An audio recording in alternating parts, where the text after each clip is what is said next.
Buenas tardes, entonces. Yo creo que ya podemos, en honor al tiempo, podemos comenzar con este webinar.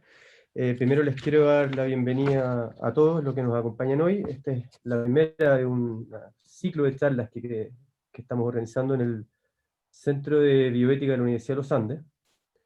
Muy brevemente, para aquellos que no estén enterados, este centro fue inaugurado hace tan solo unos meses con el propósito de constituirse como una instancia académica de excelencia para el abordaje de cuestiones relacionadas con la vida, con la salud, con la enfermedad, desde una mirada interdisciplinaria, pero que reconoce en la filosofía la disciplina fundante. Es precisamente para subrayar este carácter fundante y articulador de la filosofía en el trabajo académico que se pretende implementar en el Centro de Bioética, que hoy hemos invitado al profesor Alejandro Vigo. Él no necesita demasiadas presentaciones y me ha pedido que sea muy sólido, así que trataré de serlo. A modo de resumen, don Alejandro Vigo es licenciado en Filosofía por la Universidad de Buenos Aires, es doctor en Filosofía por la Universidad de Heidelberg, ha sido profesor en la Universidad de Buenos Aires, en la Universidad de los Andes, Chile, en la Pontificia Universidad Católica de Chile, y desde el 2006 ya es profesor ordinario en la Universidad de Navarra, en España.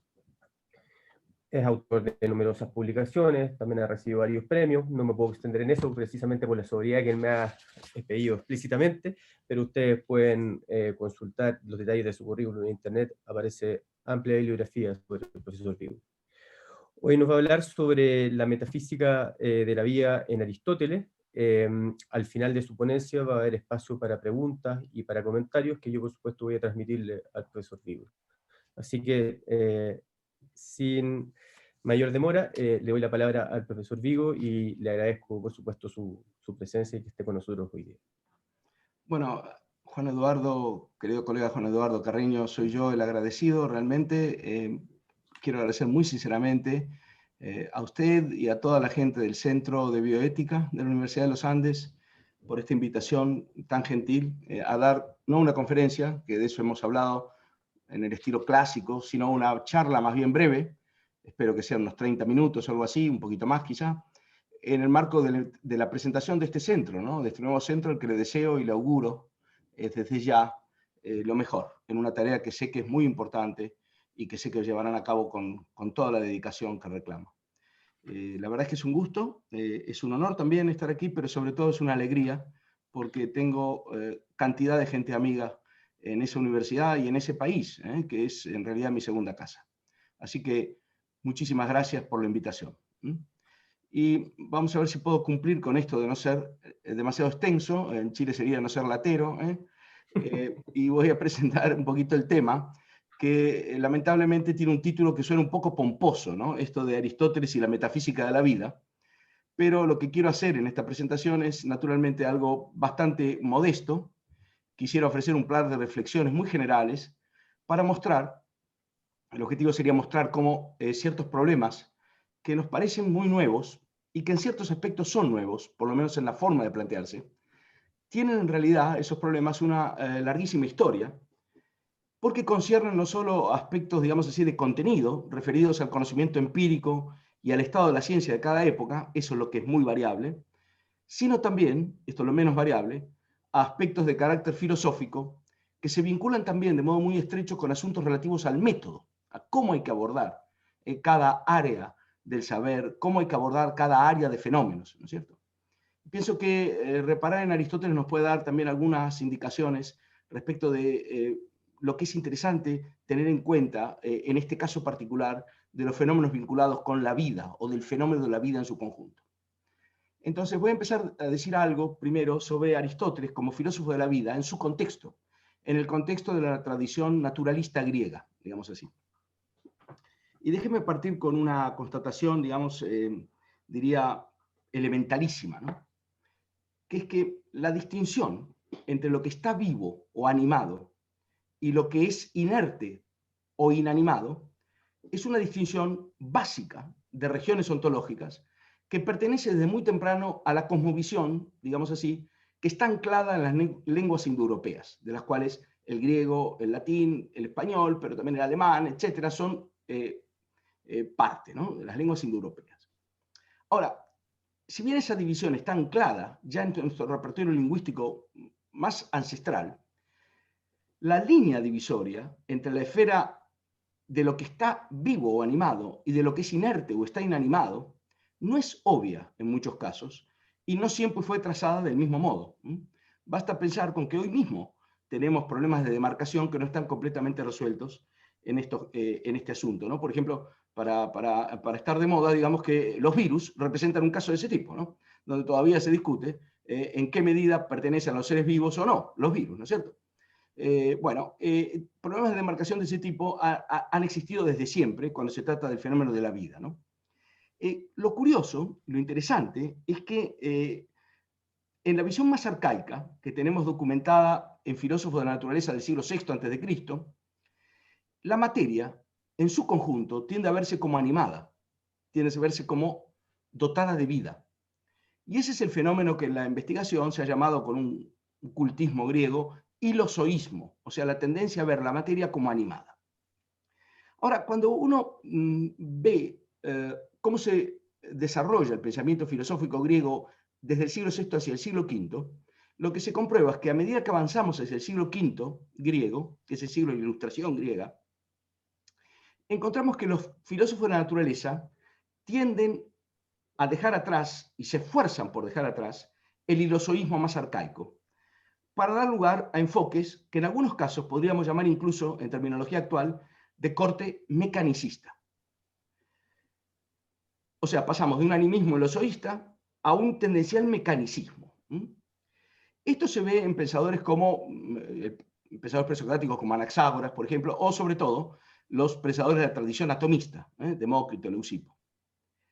Paralelamente a ese desarrollo, hay una tradición de orientación formalista espiritualista, que está representada en Grecia por el pitagorismo, donde parece residir el origen remoto de algunos de los modelos explicativos más interesantes, desarrollados primero por Platón y luego las secuelas aristotélicas de esos modelos platónicos, ¿no? En concreto, la idea de que los seres naturales están compuestos de forma y materia parece tener su origen remoto en ciertas reflexiones de autores vinculados al pitagorismo.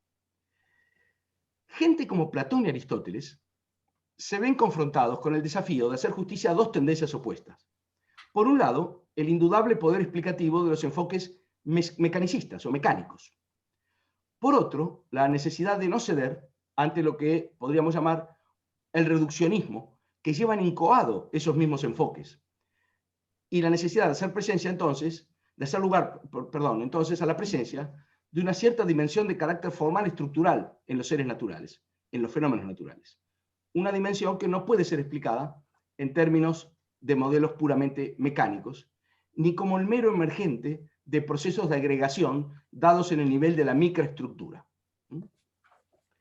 Ya Platón ve claramente la necesidad de un enfoque compatibilista, que haga lugar al papel que cumplen, por un lado, las condiciones necesarias de carácter mecánico, y por el otro, lo que Platón llama las verdaderas causas, que no son causas de carácter mecánico, sino de carácter formal estructural. Esto se encuentra desarrollado en un diálogo precioso de Platón, que tuve la suerte de poder traducir, que se llama El Fedón. Pero es sobre todo Aristóteles quien, en su concepción de la naturaleza, elabora un modelo hilemórfico, un modelo de composición forma-materia sofisticado, que intenta superar el desafío que planteé antes, el desafío entre la tendencia, entre la necesidad de un nivel de explicación mecánica y la necesidad de resistir la tendencia a absorberlo todo en el nivel de la explicación mecánica. Dentro de ese modelo explicativo son precisamente los seres vivos y no las sustancias materiales inanimadas los que le proporcionan a Aristóteles el ejemplo orientativo básico de su pensamiento. Por eso Aristóteles es un filósofo de la vida en este sentido. Los ejemplos modelo de sustancias aristotélicas no son las piedras, el aire, el agua, etc., aunque Aristóteles le reconoce a este tipo de ente natural el carácter sustancial. Pero los ejemplos paradigmáticos de sustancias aristotélicas son más bien seres como las plantas, los gatos, los caballos y también los seres humanos. O sea, seres que se alimentan, crecen, se reproducen y que en algunos casos además sienten, ese es el caso de los animales, perciben, y que en algún otro caso bastante peculiar, y ese es el caso de los seres humanos, además piensan. Muy frecuentemente se explica la teoría aristotélica de la sustancia, que es el núcleo de la concepción aristotélica de la ontología, como si estuviera orientada a partir de ejemplos tomados de la producción técnica, por ejemplo, los artefactos. Siempre se pone, bueno, la forma y la materia de la mesa, bueno, pero los artefactos no son genuinas sustancias aristotélicas por la razón de que no tienen en sí un principio de su propio movimiento, no se alimentan, no crecen, no se reproducen. Y aunque el modelo de producción técnico-artesanal, sin duda, provee un paradigma explicativo útil en algunos niveles de explicación, ténganse en cuenta que el propio Aristóteles se vale muchas veces del paradigma técnico para dar cuenta de cómo la naturaleza produce los productos que produce, sobre todo allí donde Aristóteles quiere explicar su tesis acerca de la multiplicidad de los sentidos en que se puede explicar algo desde el punto de vista causal, la teoría de las llamadas 4 causas. Aristóteles se vale con frecuencia de ejemplos de artefactos, porque los artefactos, digamos, esos aspectos están muy claramente distinguidos, justamente por la razón de que no son seres naturales ni unidades sustanciales funcionales. Pero aunque Aristóteles emplea el modelo técnico artesanal, y también Platón lo había empleado bastante antes, en el Timeo, lo cierto es que en Aristóteles es el arte, la técnica, la que imita a la naturaleza y no viceversa. Hago aquí una pequeña nota al pie. El paradigma técnico es epistemológicamente crucial porque permite entender, de cierta manera, de cierta perspectiva, la estructura de ciertos procesos naturales. Pero la justificación metódica del paradigma técnico está dado en el hecho de que se trata de un paradigma empleado en la reflexión para dar cuenta de lo que ocurre en la naturaleza, pero que en realidad es la técnica la que imita a la naturaleza y no la naturaleza a la técnica. En este mismo sentido, en la crítica del juicio, un filósofo brillante como fue Immanuel Kant, habla del arte de la naturaleza en estos términos. En términos en que la reflexión teleológica se tiene que representar la naturaleza como si fuera algo así como un artesano, o como si estuviera dotada de arte para entender cómo produce sus productos. Pero, en realidad, la segunda reflexión es que es el arte humano el que imita a la naturaleza y no viceversa. En las últimas décadas, la investigación especializada sobre Aristóteles ha recuperado con más intensidad los aspectos que dan cuenta de la orientación básica de Aristóteles a partir de la realidad biológica. O sea, hubo toda una época en que la investigación aristotélica estaba más escorada a los aspectos, digamos así, lógico-formales, ¿no es cierto?, al explicar la teoría de la sustancia, etc.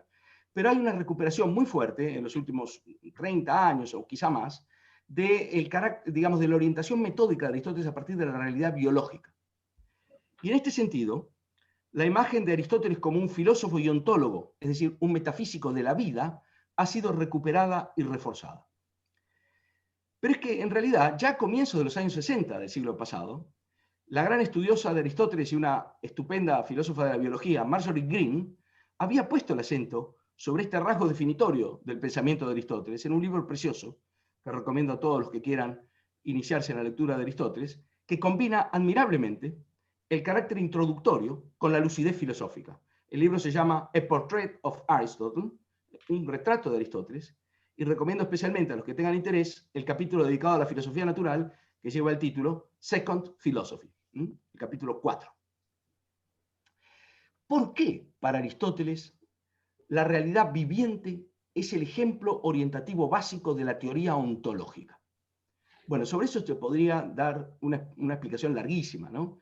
Y no es la idea aquí, ¿no es cierto? La idea era ser breve, ¿no? Pero déjenme señalar algunas características, lo voy a señalar de una manera un poco dogmática, quizá luego en las preguntas o en el diálogo podamos incidir un poco más en alguna de ellas, algunas características peculiares del viviente, que explican por qué Aristóteles busca en el viviente, en el ser vivo, el ejemplo orientativo básico de su teoría ontológica. Una primera característica es que, aunque Aristóteles defiende una tesis hilemórfica general, digamos así, que aplica a toda la naturaleza, pero también de un modo analógico a los artefactos, el modo de imbricación de forma y materia, el modo de imbricación más estrecho de forma y materia, lo encontramos en los seres vivos como totalidades orgánicas. Cuando uno se orienta a partir del artefacto, tiende a pensar el ser vivo, como decía algunas veces el recordado profesor Conrado de Verlaine, como un cadáver vivo, ¿no? ¿Por qué? Porque uno piensa más o menos en el modelo Frankenstein, ¿no es cierto? Uno toma partes de algo, las conecta y luego le insufla vida, ¿no es cierto? Ya es sabido cómo resultó ese experimento, ¿no es cierto? El monstruo efectivamente despertó, se vio al espejo, vio que era un monstruo, se dio vuelta y ahorcó al que lo había traído a la vida, ¿no? Claro, un ser vivo no es eso. Un ser vivo no puede ser constituido con el modelo Frankenstein, ¿no? ¿Por qué? Porque la implicación de forma y materia que hay en un ser vivo no es extrínseca. No se da de esta manera. No tenemos un agregado de partes materiales al que luego le insuflamos vida a través de una forma, sino que es desde el comienzo un ser vivo, una totalidad orgánica, una totalidad funcional. Los tejidos del gato no están en la naturaleza antes que el embrión del gato. Están en otros gatos, pero no están como materiales disponibles como está la roca, digamos, para hacer una estatua, o el mármol para hacer una estatua, o algún otro material sintético o lo que sea, sino que los tejidos del gato se encuentran producidos en el gato mismo. Desde el comienzo mismo de la vida del gato, el embrión del gato tiene en sí el programa de crecimiento que prescribe los pasos secuenciados de diferenciación de la materia del gato.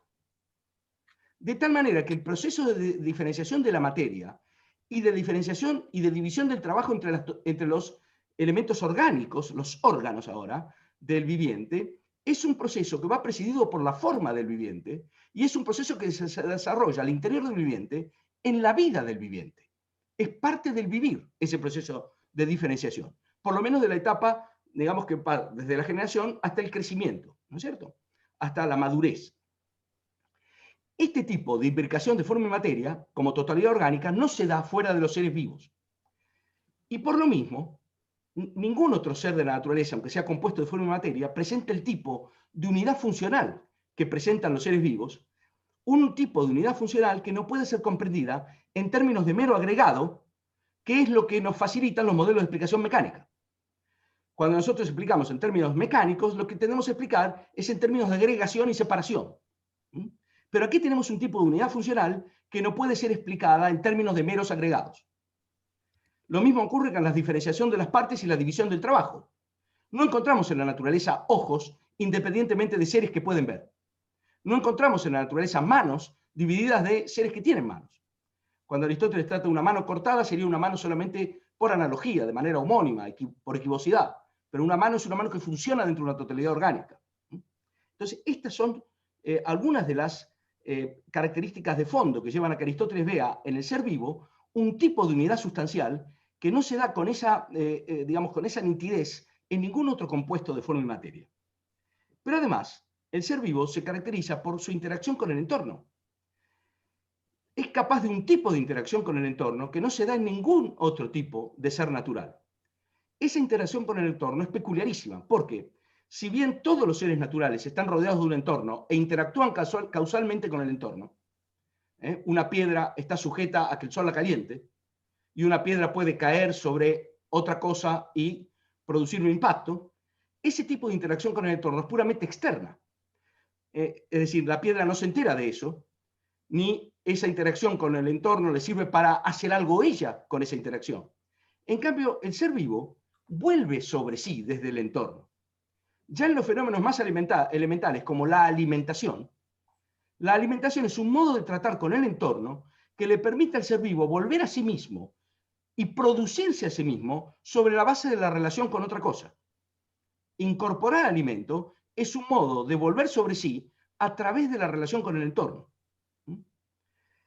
Este tipo de reflexión es la que llevó a la concepción aristotélica del viviente como un centro de operaciones así llamadas inmanentes, operaciones que recaen sobre el propio viviente.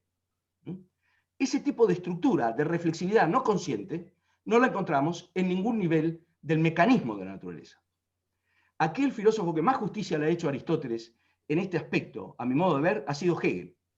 Hegel, en su tratamiento de la filosofía natural, cuando trata el fenómeno de la vida, hace justamente énfasis en el hecho de que en la vida se da la vuelta de la naturaleza sobre sí misma, se da el primer tipo de reflexividad e interioridad, mientras que una naturaleza privada de vida es un dominio de la pura exterioridad. La reflexividad consciente de la que somos capaces los seres humanos, o antes todavía, la reflexividad del sentir, la percepción, es una reflexividad montada sobre esta primera, que es la reflexividad vital en el sentido más amplio. Como ustedes se dan cuenta, si uno caracteriza al viviente de esta manera, esto plantea un programa metódico muy interesante que es parte, a mi juicio importante, de la actualidad que tiene el enfoque aristotélico. Recapacitar en este programa metódico da cuenta, digamos así, de por qué Aristóteles puede ser actual en estos temas. Claro, si uno toma en cuenta esas características peculiarísimas del viviente, se plantea el problema de cómo se comprende adecuadamente el peculiarísimo tipo de realidad que es la vida. Y acá tenemos tres cosas que quiero marcar, digamos, tres puntos que quiero marcar muy rápidamente y después quizás en la discusión los podemos expandir. El primero es que, dado el tipo de realidad que es la vida, se hace imposible, primer punto, un abordaje puramente analítico de la vida. Un abordaje que fuera en el plano metódico el reflejo de los agregados mecánicos. La vida, por su propia naturaleza, reclama, desde el punto de vista metódico, un enfoque totalizador. Ese es el primer punto que me parece muy importante. El segundo punto, conectado con el anterior, es que, dada la imposibilidad de un enfoque en términos puramente mecanicistas, dada la necesidad de un enfoque totalizador, el fenómeno de la vida hace necesario un enfoque teleonómico. Es decir, las estructuras propias de los fenómenos vitales son estructuras teleonómicamente reguladas. Voy a decir teleonomía y no teleología por razones que luego, si quieren, podemos explicar. Teleonómicamente reguladas. Y un tercer punto, vinculado con el anterior, es que si uno parte de la distinción famosa de Dilthey entre explicación y comprensión, ¿no? Dilthey, uno de los padres de la hermenéutica contemporánea, decía que las ciencias de la naturaleza explican, mientras que las ciencias del espíritu comprenden, ¿no es cierto? La famosa distinción entre Erklären y Verstehen, explicación y comprensión. La comprensión es el fenómeno hermenéutico por antonomasia, ¿no es cierto? Si uno parte de esa distinción, habría que decir que los fenómenos que tienen que ver con la vida son un desafío hermenéutico. ¿Por qué? Porque la vida parece ser el ámbito fenoménico en el cual se da la transición desde la ciencia de las vidas a la ciencia, desde las ciencias de la explicación a la ciencia de la comprensión. Porque la vida, siendo una ciencia, la ciencia de la vida siendo una ciencia natural, sin embargo, necesita apelar a recursos explicativos que desbordan el carácter de la explicación mecánica y hacen necesaria, digamos así, la puesta en juego de dispositivos comprensivos, de carácter holístico, totalizador y teleológico ahora. La explicación de estructuras teleonómicas es ella misma una explicación teleológica. Por eso, ya antes de Dilthey, un padre secreto de la hermenéutica contemporánea, que es Kant en su crítica del juicio, dijo alguna vez, en el momento de auge del mecanicismo, que no hay, ni puede haber, un Newton de la biología. Dice Kant, porque la más humilde hierba no puede ser adecuadamente explicada en términos puramente mecánicos, sino que constituye un fin de la naturaleza, es decir, algo que solo puede ser explicado sobre la base de un previo proyecto anticipativo de su unidad funcional como un todo, de modo tal que en la explicación vayamos del todo a las partes y de las partes al todo, que es el modelo del círculo de la comprensión que toda la hermenéutica de Schleiermacher ha detectado como fundamental. Es decir, las ciencias de la vida son ciencias naturales, pero de inflexión hermenéutica, o deberían serlo, si quieren hacer justicia fenomenológicamente al carácter irreductible del fenómeno del ser vivo, del fenómeno de la vida. En este aspecto metódico reside una de las fuentes de parte importante de las discusiones referidas a cómo tratar con los vivientes. También en el plano, no solamente científico, sino en el plano práctico, y en especial con el viviente humano. Porque se impone aquí la necesidad de un trato desde un punto de vista que haga justicia al peculiar modo de unidad que se despliega en un desarrollo teleonómicamente orientado. Digámoslo así, de una manera un poquito burda. El viviente nunca sale en la fotografía. El viviente solo comparece en la película. De aquí se siguen muchas consecuencias, también en el plano de la bioética. Ese genial filósofo poeta que fue Goethe, traduciendo al alemán el sentido de la entelequia aristotélica, o sea, de la forma en acto aristotélica, la tradujo una vez con la mejor traducción que yo conozco, con la fórmula que dice que la entelequia aristotélica es la forma acuñada que viviendo se desarrolla. En la modernidad, y justamente por el triunfo incontestable de la mecánica moderna, se plantea una situación epistemológica y filosófica semejante a la que enfrentaron en su día Platón y Aristóteles, pero mucho más seria, porque el reduccionismo mecanicista podría, en el contexto de la modernidad, parecer mucho más prometedor y más eficaz, dadas las armas que tenía la mecánica a disposición, las armas explicativas que tenía la mecánica a su disposición. Sin embargo, ya Kant advirtió que no puede haber un Newton de la biología. Hay gente que sigue buscando ese Newton. La reacción a ese reduccionismo mecanicista fue en ocasiones la vuelta a formas, diría, ancestrales del animismo y lo soísta. Encontramos en sede romántica la vuelta a intentos de pensar la materia entera como animada. Eso ocurre, por ejemplo, en Herder.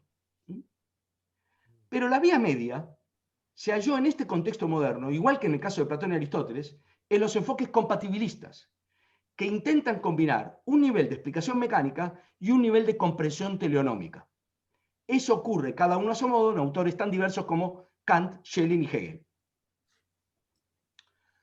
Hoy, los modelos de explicación dominantes en biología y en informática han puesto de relieve con una nitidez nunca vista en otros tiempos la productividad del modelo de explicación causal que en sus propios términos tuvo en vista ya Aristóteles e incluso Platón.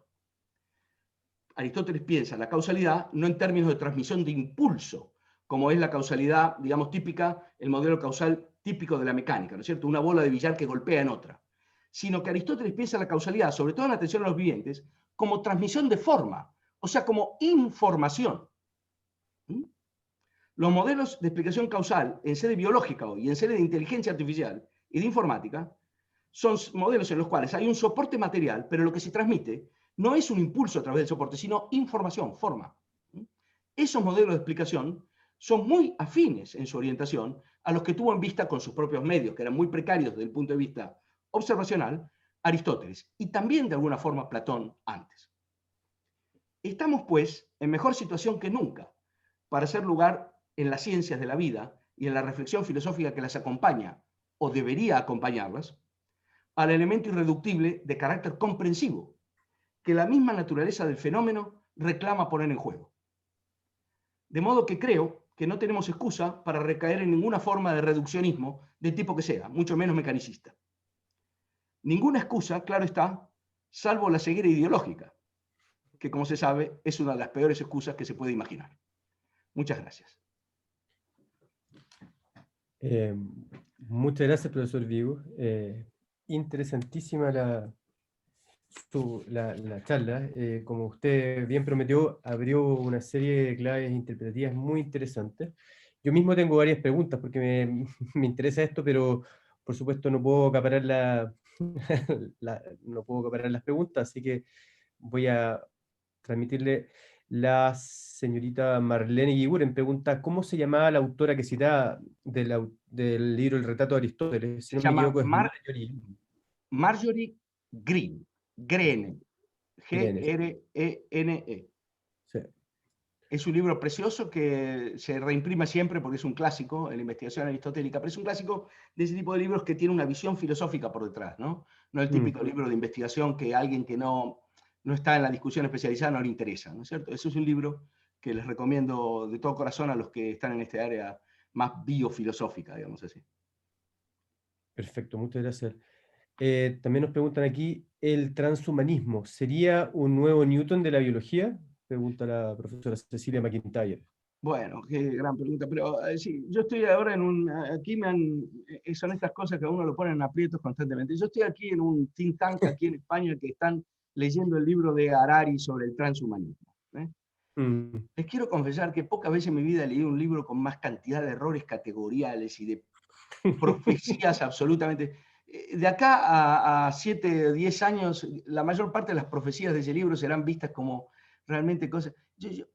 Pero claro, el libro está escrito de una manera tan apelativa, tan tremendamente retórica, porque ese libro yo diría que es un libro que no es de filosofía, es un libro que es una especie de metahistoria o de teoría de la historia o de filosofía de la historia, que en la parte histórica dice cosas bastante consabidas, pero luego en la parte filosófica lo que hace es una especie de introducir un nuevo evangelio, ¿no es cierto? Un evangelio de una forma de positivismo digamos así, de cierta raíz nietzscheana en algún sentido, porque claro, fue Nietzsche el que dijo que el hombre es un puente entre la bestia y el superhombre, ¿no?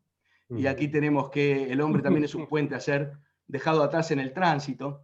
¿En qué sentido? Yo no termino de entender lo que sostiene Harari. Yo creo que ahí la profesora McIntyre seguramente puede decir cosas mucho más interesantes que yo. Yo no sé bien qué es lo que él dice. Por ejemplo, Harari sostiene cosas como que nosotros somos algoritmos. ¿No? ¿Qué quiere decir cuando alguien dice que un ser humano es un algoritmo? Sí. Es decir, hay que hacer una reflexión metodológica sobre ese tipo de acertos que son espectaculares, pero que no resisten análisis. Un algoritmo, en el mejor de los casos, sería una manera remota de tratar de interpretar algo que tiene que ver con la estructura de lo que somos nosotros. Pero yo soy el que hace el algoritmo, el que cobra el sueldo, el que compra pan, el que se muere, no sé. ¿Qué estatuto epistemológico tiene la sentencia? Nosotros somos algoritmos. Es decir, yo no entiendo bien lo que sostiene el autor. Me supera, me supera. Solamente con un comentario, perdonen, porque yo sé que todos quieren escuchar al profesor Vigo, no a mí, pero es interesante en ese punto que las discusiones sobre la vida artificial, las discusiones contemporáneas, hay autores que han sostenido abiertamente que los seres vivos son algoritmos. Sí. Entendamos que el algoritmo es un set de instrucciones bien definido y limitado Claro. destinado a cumplir una tarea. Claro. Y ya en el nivel del ser vivo, decir que eso puede ser un ser vivo, ya es muy curioso el planteamiento, pero claro, extremado a nivel del hombre, yo creo que incurrimos ya de frente en el plano del marketing demagógico. No sé si se puede catalogar de otra manera. Pero... No, si uno toma la noción de algoritmo en un sentido, dice, bueno, estamos haciendo un modelo interpretativo de algunos aspectos del viviente que se pueden entender así. Lo que es brutal es la sentencia somos algoritmos. Claro. Sí. No la sentencia de que uno puede dar cuenta del programa de crecimiento de una planta en términos de un algoritmo. Obvio, eso es un modelo explicativo y nada más que eso. Claro, si yo digo, el programa de crecimiento de una planta que está incubado en la semilla, que está secuenciado, puede ser explicado en términos de este algoritmo, de ahí no se sigue que la planta es un algoritmo. Por supuesto. ¿No? Entonces, cuando Harari dice estas cosas, no somos más que algoritmos, es una forma de escandalizar al público con algo que no tiene recorrido, naturalmente. ¿No? Pero claro, se dicen esas cosas porque en los libros de divulgación hay que tener un componente de escándalo y de espectacularidad. Y mucha gente queda, bueno, como yo soy un algoritmo, me vengo a tirar a mis 60 años que yo era un algoritmo, ¿verdad? No, la autocomprensión que uno tiene de sí mismo es mucho más rica que, la de que el modelo explicativo que le dice a uno que uno es un algoritmo de cierto punto de vista, ¿no? De acuerdo. Don Andrés nos pregunta también, la filosofía aristotélica, Leo, en cuanto a filosofía de naturaleza, fue más bien deformada en los siglos XVIII y XIX. Cuando usted menciona que en estos últimos años la filosofía aristotélica se ha recuperado, ¿ve usted que esta tendencia se consolidará de aquí en adelante? No lo sé. Mire, yo me refería sobre todo a la investigación aristotélica. En la investigación aristotélica, durante mucho tiempo, hubo una fuerte inflexión de carácter logicista. ¿Por qué? Porque los problemas de lógica y de metafísica interesan muchísimo, naturalmente, ¿no? Y eso está muy bien. Pero no me refería tanto al siglo XIX, sino a la investigación especializada, sí, desde fines del XIX, pero en buena parte del siglo XX. ¿Qué pasa? Eso está muy bien, ¿no es cierto? Hay que estudiar esos aspectos desde ese punto de vista, pero la imagen de Aristóteles como un filósofo que fuera una especie de lógico, o de alguien cuya metafísica es un set de doctrinas lógicas, pero no alguien que está tratando de hacer justicia a los fenómenos de la naturaleza y sobre todo al fenómeno de la vida, yo creo que es una imagen escorada de Aristóteles, una imagen unilateral y desperfilada. Aristóteles es un hombre que procede de familia de médicos, ¿no es cierto? Sí. No es como Platón alguien que viene más bien de un tenor matemático o algo así, sino que Aristóteles es alguien que está familiarizado con la explicación biológica desde, no digo desde la cuna, pero desde su entorno familiar. Y es alguien que siempre tuvo cierta reticencia a matematicizar la filosofía, en gran medida vinculada a esa tendencia a querer aproximar la filosofía a los fenómenos vitales. Si uno piensa lo que escribió Aristóteles de biología, son posiblemente, seguramente, más páginas que lo que escribió de metafísica. Esto se olvida. Aristóteles escribió sobre la naturaleza mucho más que sobre metafísica, naturalmente, pero mucho más que sobre lógica también, ¿no? Entonces, lo que ha hecho la investigación en décadas recientes, pero anticipada por un libro como el de Marjorie Green, es rescatar el Aristóteles biológico, poner en valor nuevamente esa dimensión del pensamiento aristotélico, ¿no? Yo creo que eso es saludable. No. En la Universidad de los Andes hay investigadores que van en esa línea también. Gente que se ha ocupado muchísimo de la unidad del viviente en Aristóteles, de la totalidad orgánica, el profesor Mittelman. Antiguamente, ahora en la Universidad de San Sebastián, mi querido recordado colega y amigo Alejandro Serani.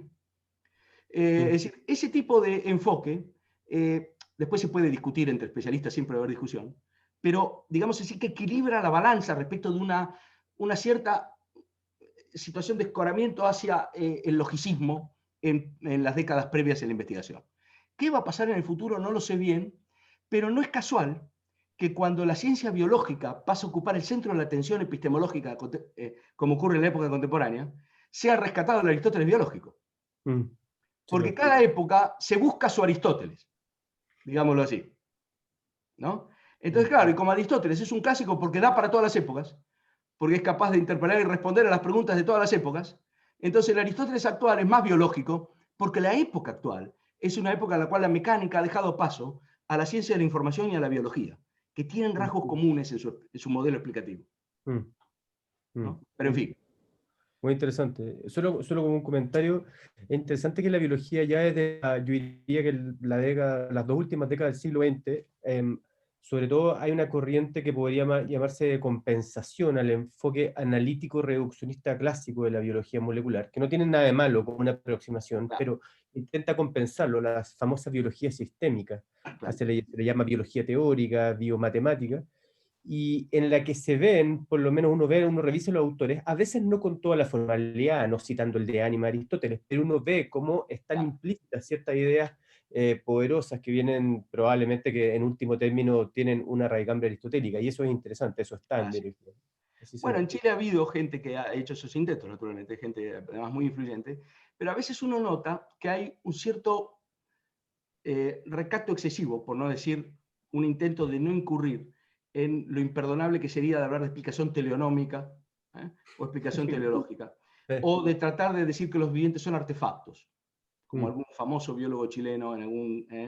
Entonces, claro, eso es lo que pienso que es todavía un cierto recato, porque lo que pasa ahí es que todavía resuena el eco de que si uno habla de teleología, está incurriendo en lo que Spinoza llamó el refugio de la ignorancia, ¿no es cierto? Y que probablemente va a ser un teólogo oculto. Entonces, si uno, entonces, para evitar ese recorrido, se empieza a hacer todo tipo de filigrana para decir, bueno, creo que eso serían cosas que uno debe estar tranquilo en que hablar de explicación teleonómica no lo compromete todavía con ninguna explicación teológica. Es decir, la teleonomía, la explicación teleonómica, es teleología inmanente, digamos así. Esa distinción que hice entre teleología y teleonomía es funcionalmente muy importante. La planta crece con arreglo a un programa que apunta a un telos, pero la planta no sabe nada de ese telos. Eso es teleonomía. En cambio, teleología en sentido fuerte, como en la acción humana, es tener el telos en un logos, ¿no? Entonces, claro, la explicación teleológica da cuenta de estructuras teleonómicas muchas veces. Cuando uno explica cómo crece una planta, es una explicación teleológica, pero lo que dice es que la planta crece teleonómicamente, ¿no es cierto? El logos es teleológico, la planta es teleonómica. Entonces, hay gente que dice, no, si yo me meto con la teleología voy a decir, bueno, acá hay un fin de la naturaleza, entonces seguramente va a venir alguien a decirme, y esto es una teoría del diseño, y detrás está un ser inteligente. Entonces, todos esos son tramos distintos de discusión, que está muy bien secuenciarlos. Pero por lo mismo, no hay que, digamos, curarse en salud. Hay que ser más fenomenológico y darse cuenta que el viviente no puede ser abordado sin hacer referencia a funciones y sin hacer referencia a fines o tareas u objetivos que cumplen las funciones, ¿no es cierto? Me parece. Bueno, profesor, la señorita Constanza Macarena Soto nos pregunta, de acuerdo Kant, dijo que no podía haber un Isaac Newton de la biología. Ella pregunta, ¿será posible que en el futuro esta visión cambie? O sea, que hubiese algo semejante. No lo podemos saber si va a cambiar, pero ¿qué significaría que aquí cambie? Lo que Kant detecta cuando dice no puede haber un núcleo de la biología es un límite de la explicación mecánica. No que no pueda haber un biólogo que tenga en la biología el papel que tuvo Newton, claro, sino que está diciendo, ese biólogo no va a dar el tipo de explicación que dio Newton. ¿No? Es decir, entonces, ¿qué ocurre? La biología avanza y va a avanzar mucho más, esperamos, ¿no es cierto? Pero el tipo de explicación que da la biología debería, ya de hecho ha ocurrido, que la biología ya no puede ser mecanicista como fue en sus comienzos. Ahora biología sistémica, bueno, y hay cada vez más componentes reflexivos acerca del tipo de totalidad que es un viviente. Y entonces eso es abandonar el tipo de explicación que se da en la mecánica. Entonces, en ese sentido, no puede haber un Newton de la biología. Es decir, que el fenómeno de la vida no es reductible al nivel de explicación mecánica, cuenta con el nivel de la explicación mecánica. Cuando Kant dice que la explicación de la naturaleza en términos de fines es necesaria solo porque hay seres vivos en la naturaleza, que son los que Kant llama fines de la naturaleza. Es decir, el ser vivo es el punto de quiebre del monopolio mecanicista de la naturaleza. Es el lugar donde el mecanicismo tiene que reconocer que ahí no llega. ¿Mm? Ese es el diagnóstico de Kant. Ahora, Kant puede estar equivocado en esto, ¿no? Yo realmente espero que en esto no. Perfecto. La profesora Javiera del Olio, ella es bioeticista de la Universidad del Desarrollo, nos pregunta, usted mencionó la bioética, pero ¿cuál sería su relación con ese trato a los vivientes? Bueno, Probablemente no tiene una profundización en ese punto. Claro, lo que yo dije es algo muy general, muy vago también, ¿no? Es como dejar una cuerda suelta y ahora la han tomado y puedo explicarme un poquito más. Cuando me refiero al ámbito de la bioética, no me estoy refiriendo a la ética animal en particular, ¿no? Pero podríamos plantear ese problema. ¿Cuál es el trato adecuado con un viviente? Con un viviente que pueda sentir, por ejemplo, ¿no? Ahí hay toda una discusión en marcha. Una discusión que ha tomado carriles con los que uno puede estar más de acuerdo o no. Yo no estoy de acuerdo con algunos carriles, digamos, particularmente extremos que ha tomado esa discusión en tiempos recientes, pero ese problema está. El problema de cómo tratar, cómo hacer justicia en el trato con un ser que es capaz de sentir, y en particular con los animales superiores capaces de sentir. Todo el problema del maltrato animal tiene que ver con esto, ¿no es cierto? Eso no se planteaba en esos términos. Cuando usted piensa el animal, o cuando uno piensa el animal como una máquina, no existe el maltrato a la máquina. Hasta que la máquina se declare viviente o algo así, o diga yo soy una persona, no hay problema de maltrato, ¿no es cierto? Es decir, uno le puede pegar con algo al televisor y nadie no está afectando nada que tenga que ser resguardado, ¿no es cierto? El cambio, el problema del maltrato animal, ¿por qué surge? Porque ahí uno topa con que el animal, aunque no tenga estatuto de personalidad, que no lo tiene, yo soy de los que piensan que no lo tiene, el animal no puede ser tratado como una mera cosa. Sobre todo ciertos animales superiores, que digamos, llegan a un nivel de reflexividad que involucra cierto tipo de reflexividad consciente. No solo digieren y se reproducen, sino que además sienten. El sentir es el primer nivel de reflexividad consciente. Ahí la naturaleza despierta, por así decir, para decirlo con Hegel. No solo vuelve sobre sí, sino que además toma nota de que vuelve sobre sí. En la alimentación la naturaleza ya vuelve sobre sí. Porque el animal se alimenta, quiere decir, o el viviente se alimenta, el ser vivo se alimenta, se nutre, ¿no? Ese es un volver sobre sí a partir del entorno. Pero cuando siente, además toma nota de que vuelve sobre sí. ¿No es cierto? Y el pensamiento es la forma más, digamos así, desarrollada de ese volver sobre sí. ¿No es cierto? En el caso de lo que llamamos bioética en el sentido más estrecho, que no es la ética animal, ¿no? O la ética humana del comportamiento respecto de los animales, así le llamaría yo, ¿no? En el caso de la bioética es evidente el problema. ¿Por qué? Porque gran parte de las discusiones acerca del estatuto del embrión, etcétera, tienen que ver con el problema metódico que he señalado. Por ejemplo, el querer encontrar en qué momento el embrión se transforma en algo vivo o en algo que pertenece a una especie, etcétera, tiene mucho que ver con la diferencia entre ver la película y ver, no la película en movimiento, sino los fotogramas con los que se hacían las películas, la foto y no la película. Muchas veces se utiliza el cambio del enfoque global al enfoque analítico para justificar algo que se quiere hacer. Ideológicamente. Como si no se supiera lo otro. Y gran parte de los argumentos se basan en un escepticismo respecto del carácter holístico de la comprensión. Acá yo no veo nada. ¿Se entiende la dimensión metódica que hay en este problema? Entonces, claro, uno se refugia, no, la ciencia se remite a lo que ve. Falso. La ciencia de la vida no puede nunca remitirse a lo que ve. La vida no se ve, se comprende. La comprensión atraviesa lo dado en dirección de una proyección desde la cual se comprende lo dado. En ese ida y vuelta entre las partes y el todo se comprende. Si uno disgrega el todo en sus partes, no se comprende. La manera en que un médico trata con un paciente, la manera en que alguien analiza un embrión como embrión de tal especie, etcétera, presupone un enfoque holístico. Que después a ciertos efectos uno haga como que no, es otra cuestión. Pero estos programas metódicos tienen una gran incidencia en temas de bioética. Me parece. Sí, de acuerdo. Hay otra pregunta que yo creo que ya quedó respondida. Don Alejandro Cifuentes nos pregunta, respecto a la unidad de los seres vivos, entiendo que no pueden existir sus partes orgánicas, llámese tejidos, órganos, etcétera, fuera de él. Pero ¿qué sucede en sus partes inorgánicas? El aire que respira, el agua que lo compone, etcétera. Claro. Que no, bueno, claro, lo que pasa es que ahí lo que sucede es que ahí parte se dice de dos maneras distintas. ¿No? Es decir, las partes orgánicas no son partes en el mismo sentido que las llamadas partes inorgánicas. Yo diría que las partes inorgánicas no son verdaderas partes del ser vivo. No todo lo que el ser vivo contiene en sí es parte de él. Es decir, los fluidos que el ser vivo incorpora y expulsa, o el alimento que ingiere, no es una parte de él, en el sentido funcional. Así como tampoco todo lo que hay dentro de una valija, pero eso es un agregado puramente mecánico, es parte de la valija. Quiero decir que el ser vivo, además de tener partes orgánicas, es continente de una cantidad de cosas que no son partes orgánicas. Por eso no hay ningún problema con darle tal fluido o quitarle tal fluido a un ser vivo. Otra cosa es trasplantarle un órgano. ¿No?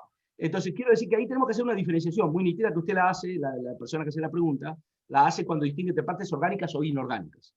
Las partes de un ser vivo, en cuanto a ser vivo, son sus partes orgánicas. Muy bien. Es el sentido fuerte en que tiene partes un ser vivo. Perfecto. La señorita Catalina Izaguirre nos pregunta, ¿hay alguna corriente en psicología que le haga justicia al ilimorfismo? ¿En psicología? Bueno, como dicen los alemanes estoy sobrepreguntado. La pregunta me supera, porque yo no soy un gran conocedor de la filosofía de la psicología. La corriente psicológica que yo veo más cercana a lo que a mí me interesa en filosofía, que entre otras cosas es la fenomenología, fue la llamada psicología de la Gestalt. No, pero eso es una psicología de la percepción y de la conciencia, no necesariamente psicología en términos de freudismo o lo que sea. Pero ahí sí que yo soy bastante ignorante y habría que preguntarle a alguien más competente, porque ¿qué sería ilemorfismo en psicología? ¿No? Claro, ilemorfismo también se puede decir de muchas maneras, pero no sé yo bien qué aplicación tendría el modelo ilemórfico a la explicación de fenómenos psicológicos en el sentido, por ejemplo, de la angustia o cosas así, ¿no es cierto? ¿O a qué fenómeno psicológico nos estaríamos refiriendo? Habría que indagar eso, pero no quiero dar una respuesta muy contundente porque más bien me motiva interrogante el asunto y no soy una persona muy competente en el área, ¿no? Así que no sé, puede que sí lo haya, no me extrañaría, pero no lo sé. Quizá ahí se puede ser, yo tampoco sé la respuesta, pero quizá ahí hay algunas discusiones sobre en la llamadas Philosophy of Mind contemporánea, que no es solamente psicología, el encuentro con neurociencia, donde se ha discutido largamente, así como hay una discusión en relación al estatus del ser vivo, también hay una en relación a la conciencia, el conocimiento, sí, claro, etc. pero eso es filosofía de la mente, claro. Ahí Sí, yo creo que por ahí podría ir como un sustrato supuesto a una psicología, pero claro, es una psicología... en filosofía de la mente tenemos enfoques emergentistas, ilemorfistas, o sea, de todo tipo, naturalmente, claro, ¿no? ahí se Pero puede. en psicología, por eso decía yo, ¿en qué sentido psicología? ¿No? Porque Claro.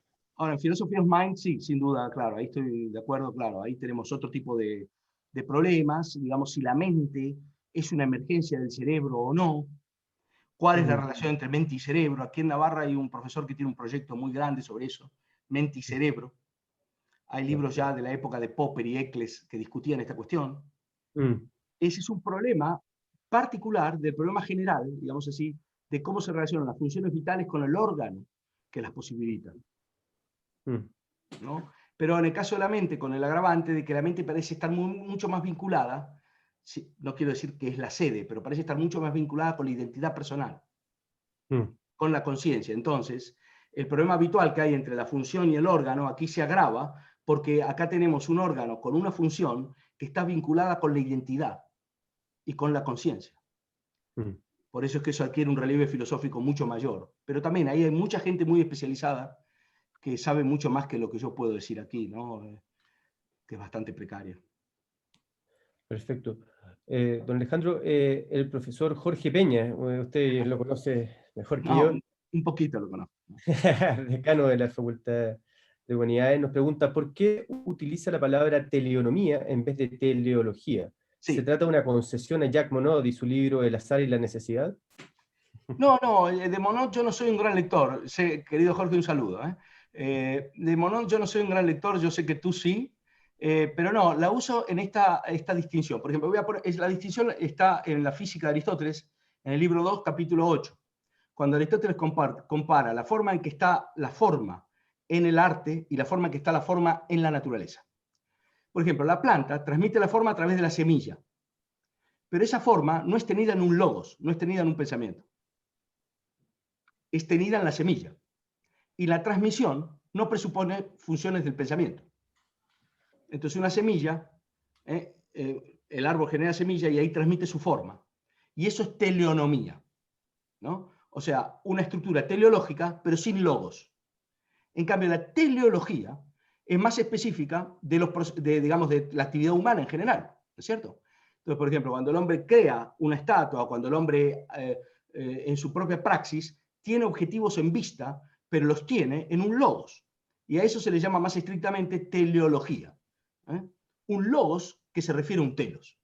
En cambio, lo otro es teleonomía, es que algo está teleonómicamente regulado. Quiere decir, hay un nomos, hay una regla que marca un telos, ¿no? Ahora, naturalmente, la relación entre teleonomía y teleología es compleja porque uno puede decir, por ejemplo, bueno, en la naturaleza hay seres teleonómicos, como la planta. Si uno se pregunta por la causa última de la teleología natural, de la teleonomía natural, va a decir que es una teleología. ¿Por qué? Si uno piensa en un modelo como el del Timeo de Platón o el creacionismo cristiano, es una teleología la que implanta teleonomía en la naturaleza. Pero en la naturaleza hay teleonomía. Esto es algo que a ti te interesa, Jorge, porque lo hablamos muchas veces. Teleología intrínseca, no extrínseca. Esto lo preocupaba mucho a tu otro autor muy querido, el profesor Spemann. Pero es una distinción puramente terminológica. En mi caso, digo. Perfecto. Don Diego Díaz nos pregunta, profesor, ¿se puede decir que el intelecto, tal y como lo entiende Aristóteles, está vivo? Sí, no solo está vivo, es la forma más alta de vida. Lo más vivo de todo. En la teología aristotélica, cuando Aristóteles tematiza, dice, a ver si podemos llegar a una sustancia que explique el movimiento en términos últimos y que no la vemos, pero tenemos que llegar a ella con el pensamiento de alguna manera a partir de la naturaleza, dice que esa sustancia es pensamiento y que ese pensamiento es zoé, vida. El modelo griego, por lo menos aristotélico y platónico de la vida, pero esto se retrotrae en Anaxágoras, es que la forma más paradigmática de vida es el pensamiento. Esto a nosotros nos suena muy extraño, ¿no? Pero la filosofía comienza con el asombro. Y esto es asombroso, o sea, nos hace pensar sobre lo que nosotros presuponemos sin analizar. Entonces uno se asombra de lo que uno presuponía cuando dice, ¿cómo? Cuando Aristóteles dice, el primer motor, ¿no es cierto? Que es la vida, pensamiento, eso es zoé, eso es vida. No hay nada más vivo que el pensar. Por eso Aristóteles pensaba, como Platón, que la parte del alma que piensa tiene que ser inmortal. Porque es viva por definición, ¿no? Bueno, estas son barruntos de algo que trasciende al orden natural, naturalmente, ¿no? No son demostraciones matemáticas, es un barrunto reflexivamente acompañado, fundado, por lo tanto, en una visión global de la naturaleza y que marca una dirección posible. Pero Aristóteles piensa eso, que el Dios de Aristóteles, pensamiento puro, es vida, vida. ¿No? Claro. Y que se constituye además en un clásico tema neoplatónico. Uno ve en Pseudo Dionisio esta idea de la vida como una perfección del ser y el conocimiento una perfección del vivir. Exactamente. La noética neoplatónica es un mix de, digamos así, platonismo con noética aristotélica. Porque son los platónicos medios y luego los neoplatónicos los que ponen los universales platónicos, las ideas, en la mente divina. Pero la mente divina es como la mente aristotélica, es decir, una mente que al volver sobre sí crea los universales. como un haz de luz que al pasar por un prisma genera un caleidoscopio. ¿No? Eso es noética neoplatónica, es decir, ecléctica, aristotélico-platónica. Muy bien. Hay un espectador anónimo, no lo tenemos con nombre, que dice: ¿cuál es la explicación de la vida en la filosofía analítica y en qué sentido, cómo se queda corta? Pregunta él. ¿Podría explayar lo ya enunciado? Bueno, es otra pregunta que me supera ampliamente, porque no creo que haya una sola explicación de la vida en la filosofía analítica.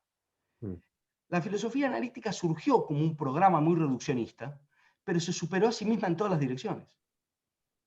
Terminó siendo un estilo del filosofar. Hoy hay metafísica analítica. En Chile hay algún gran representante de la metafísica analítica, que también es un querido amigo mío, José Tomás Alvarado. Entonces, no podemos identificar hoy la filosofía analítica con el programa del Círculo de Viena o algo así, ¿no? Sino que hoy lo que tenemos en filosofía analítica es un estilo cada vez más difuso. ¿A qué se le llama filosofía analítica? Al final, a los que publican en ciertas revistas. Sí. ¿Pero qué quedó del programa inicial de la filosofía analítica? ¿Dónde está la diferencia con la hermenéutica? ¿Por qué autores como Putnam al final recuperan la hermenéutica? O Donald Davidson dice: yo digo lo mismo que Gadamer. O sea, hoy estamos en una época además de convergencia. No en la política hay cada vez más guerra de trincheras, pero en el pensamiento estamos en la posibilidad de superar un poco las trincheras, ¿no? Un poco. Perfecto. Don Andreas Tuillo nos pregunta: la explicación sistémica, ¿no es una forma de poner en cuestión el concepto de unidad o de individuo, de forma de diluir sus límites? Bueno, depende. Aquí nuevamente tengo que hacer una salvedad. Hay que ver qué entendemos por explicación sistémica. Hay muchísimos modelos de explicación sistémica.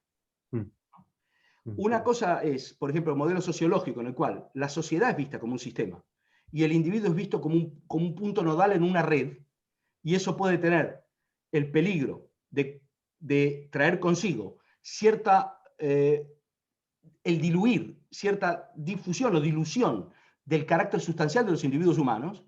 Eso es una cosa. Y otra cosa es ver al viviente en cierta forma como una unidad orgánica que reclama un tipo de explicación sistémica, en el sentido que ahí hay un entramado de todos y partes que no puede ser pensado en términos de un mero agregado. Entonces hay muchos modelos de explicación sistémica. El modelo sociológico es un modelo que encarna un poco el peligro que creo que tiene en vista la pregunta, ¿no es cierto? Pero ahí hay que dedicarse también, hay que preguntar a gente que sepa bien de sociología, porque también hay variantes. Pero la sociología sistémica es la que tiende a explicar desde el punto de vista funcional el actuar de los individuos. Pero los individuos empiezan a ser entonces, como pasa también en la gente que se ocupa de las supuestas redes, ¿no es cierto? Como que el individuo ahora, ¿qué es? Un punto de intercruzamiento de la red, ¿no? Entonces eso tiende a pensar al individuo ya no como algo sustancial, sino como una función dentro de un sistema. Pero hay muchos modelos de explicación de ese tipo, y entonces yo ahí creo que hay que andarse de puntillas y ver en cada caso qué es lo que queremos decir. Me parece a mí que lo que tenemos que recuperar es la voluntad de diferenciación. Perfecto. No sé cómo está usted de tiempo, profesor, para algunas preguntas más. Lo que ustedes digan, lo que ustedes digan, con todo gusto. Empezamos con algunas preguntas más y después lo dejamos descansar al profesor, porque no quiero abusar recordemos que además hay una diferencia de horario. Una alegría estar con ustedes y le agradezco. Don Andrés Zambrano nos pregunta: usted habló sobre el heliomorfismo aplicado a aquello que tiene un principio de movimiento, como los seres vivos, o aquellos que tienen o cumplen de cierta funcionalidad. Sí. Hoy en día hablamos de la inteligencia artificial que trabaja en base a algoritmos. Va de la mano con su crítica al texto que mencionó hace unos minutos. Sí. Pero ¿podría aplicarse la ontología aristotélica a esta tecnología que está siendo programada para tener una funcionalidad y cumplir roles a favor de la humanidad?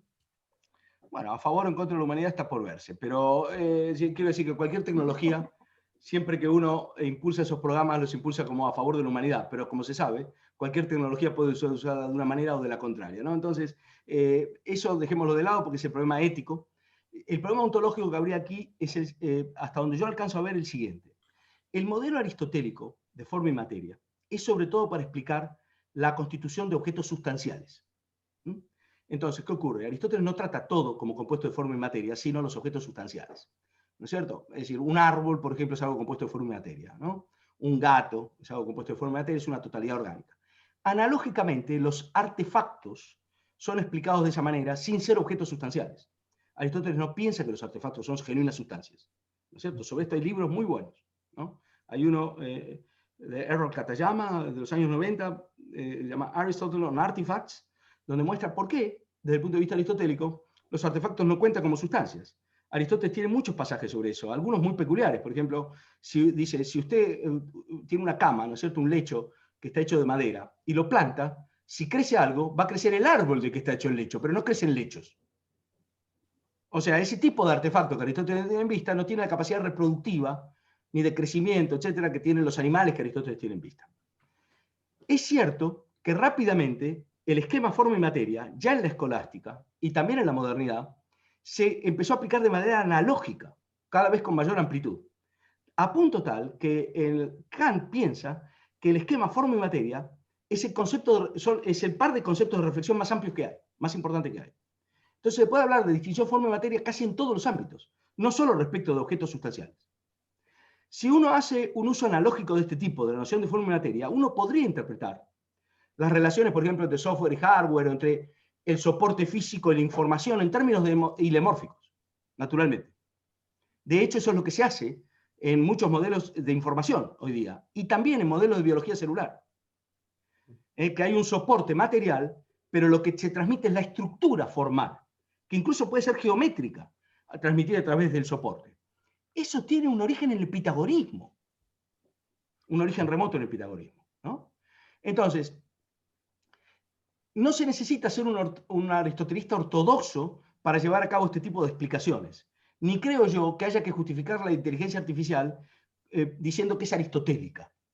Hay que tratar de entender qué cosa es la inteligencia artificial. Habría que preguntarse en qué sentido se usa la palabra inteligencia ahí.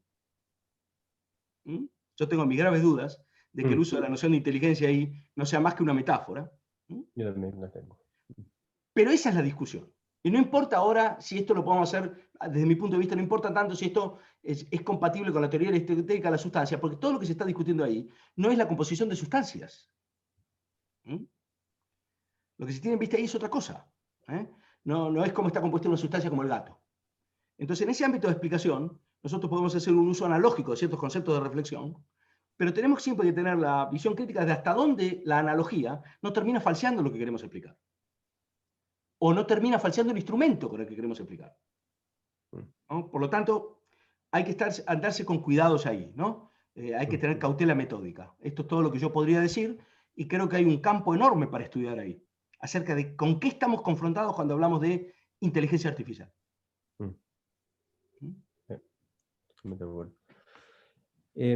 Para ir cerrando voy a mencionar unas 2 o 3 preguntas más a aquellos que, porque yo sé que para que no se solucionen hay muchas preguntas más, pero no vamos a tener tiempo de responderlas todas, pero si alguien tiene alguna duda al respecto me puede escribir a mí y pues yo se las puedo transmitir también al profesor Vigo si alguien tiene alguna pregunta que no hemos tenido tiempo de responder. La señora Ángela Guevara, también bioticista, dice, recordando Spemann y su diferencia entre algo y alguien, dado que, como usted menciona, los animales no son meras cosas, ¿serán algo o alguien? Claro, bueno, ahí está el problema de la ontología del animal, ¿no es cierto? Un tema interesantísimo, que probablemente tengamos que revisar en algunos puntos, ¿no? A ver, clásicamente, por ejemplo, voy a poner el caso nuevamente de Kant, por ejemplo, ¿no? Cuando Kant, en la metafísica de la costumbre, trata las virtudes, etc., dice claramente que no hay deberes respecto a los animales. Estoy hablando de deberes respecto de, no de derechos de. Porque acá hay una confusión enorme, ¿no es cierto? Hoy se habla de derechos de animales, de derechos de los animales. Si el animal es cosa o no, está vinculado con el problema práctico de si tiene o no tiene derechos. Y hasta qué punto. Y luego está el problema de los deberes, ¿no? Que alguien tenga deberes para con algo, supone que ese algo tenga derechos o no. Acá hay un montón de preguntas muy interesantes, ¿no es cierto? Yo no tengo acá la piedra filosofal para venderle a nadie, ¿no? Pero tengo un par de intuiciones de por dónde iría yo si tuviera que hablar de esto en algún momento, que creo que nunca lo voy a hacer. Pero si yo tuviera que escribir sobre esto, que creo que nunca lo voy a hacer, Dios me guarde, yo iría por el siguiente camino.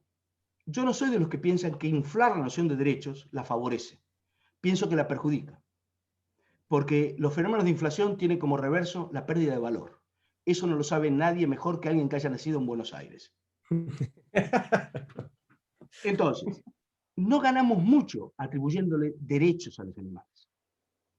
Sí tenemos que reflexionar acerca de cuál es la manera propiamente humana de tratar con seres vivos como los animales superiores. Porque la crueldad con seres que pueden sentir, ¿no es cierto?, es también un problema humano, no tanto un problema de derecho animal, en mi enfoque de este problema. Entonces, aunque nosotros digamos que los animales como tales no son personas y no tienen derechos, de ahí no se sigue que podemos tratarlos de cualquier manera. Si queremos desarrollar un modo de trato que le haga justicia a lo que el animal es, sobre todo estamos hablando del animal que puede sentir, etcétera, porque nadie, cuando habla de derechos de animal, nadie está pensando en un microbio o en una mosca, ¿no es cierto?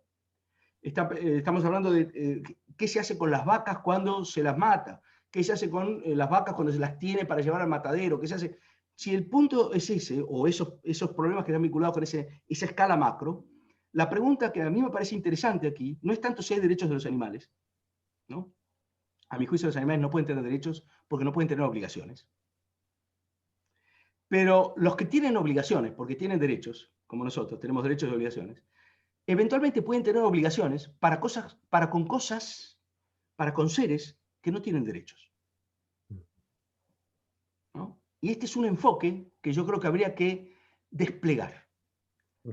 Porque a mí me parece que es inhumano cualquier tipo de trato, de cierto tipo de trato, que no haga justicia a lo que el animal como tal es, sobre todo el animal superior que tiene capacidad de sentir y cierto modo de enterarse de lo que le está pasando, ¿no? Pero esa es una reflexión que no es la misma que hablar de derechos de los animales, ¿no? A mi modo de ver, ¿eh? Yo tampoco he escrito ningún libro sobre esto. Así que seguramente van a encontrar gente mucho más versada, pero mi intuición va por ese lado. Perfecto. Y para terminar, la pregunta de don Raimundo Cox, ¿cree que hay una solidaridad entre las explicaciones mecanicistas y el avance de la técnica? ¿Qué recursos teóricos tendría una perspectiva hermenéutica fenomenológica de la vida para hacer frente a ese desafío? Bueno, yo creo que nadie se ocupó más del avance de la técnica que la fenomenología, en sede filosófica al menos. Claro, que la técnica pueda avanzar por ciertos medios es una cosa. ¿Y cuál es la manera que tenemos nosotros para enjuiciar ese avance y para comportarnos respecto de los efectos que produce ese avance? Es una pregunta diferente. Digamos, una cosa es cómo hacemos mejores computadores. Esa es una pregunta técnica. La pregunta de cómo integramos los computadores en nuestra vida es una pregunta práctica. Es una pregunta, por lo tanto, de carácter autorreferencial, no referida a la estructura del computador, sino a cómo ingresa algo así en nuestra vida. Eso puede aplicarse para el sistema tecnológico completo. Por ejemplo, el sistema de lo que ya en los años 60 Heidegger llamaba cibernética. Heidegger en los años 60 decía que la filosofía primera del futuro, digamos así, lo que reemplaza la metafísica es la cibernética. Cibernética es la ciencia del manejo de datos. Eso está dicho en los años 60. Bueno, entonces el problema de lo cibernético que es ahora, ¿cómo incorporamos eso en nuestra praxis vital? Y cómo nos conducimos nosotros respecto de una interpelación cada vez más agresiva que amenaza con invadir sin residuo nuestra esfera.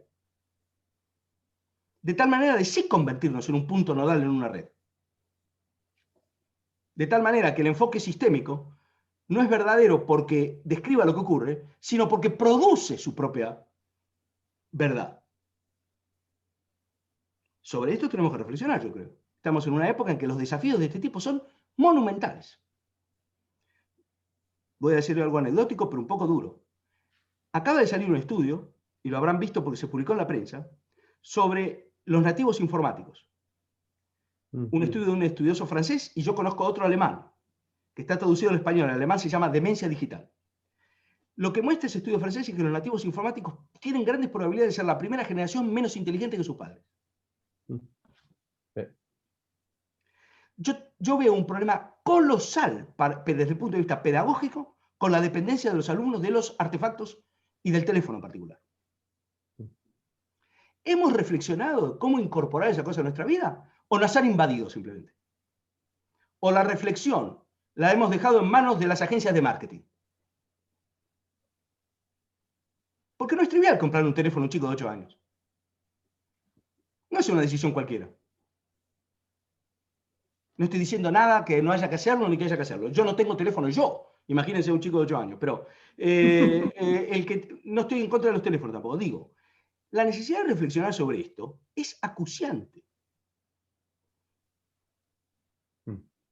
No digo que podamos parar nada, digo que no estamos lúcidos sobre lo que está ocurriendo. Me parece que no tenemos lucidez sobre lo que estamos viviendo, que es un avance rasante, un experimento humano a gran escala sobre el cual nadie tiene idea de a dónde conduce. Y esto no significa que hay que demonizar la técnica, ni mucho menos, ¿no es cierto? Ahora, hay gente que está muy preocupada con eso, ¿no? Incluso autores filosóficos de punta que están preocupados por eso. Hacemos lo que podemos, ¿no? Estupendo. Bueno, para no abusar más de su tiempo, le quiero dar gracias, bueno, en primer lugar a usted, profesor Vigo, por la excelente exposición. Ha estado realmente, yo creo, sumamente provechosa, llevarlo por todo. Y también, por supuesto, los asistentes. Tuvimos una muy buena convocatoria a Educación Continua por todo el apoyo técnico que nos han dado y en la difusión que ha sido mucho. Y bueno, esperamos que hacer más ciclos de este tipo. Ahí también lo vamos a invitar a usted, profesor Vigo, por si hay algún tema que le interese. Siempre va a ser bienvenido y nuevamente le agradecemos su gentileza por habernos dado esta excelente exposición. Muchísimas gracias, soy yo el agradecido. Espero no haberlos cansado mucho y no cansarlos mucho en el futuro. Así que un gran abrazo. Muchas gracias, profesor.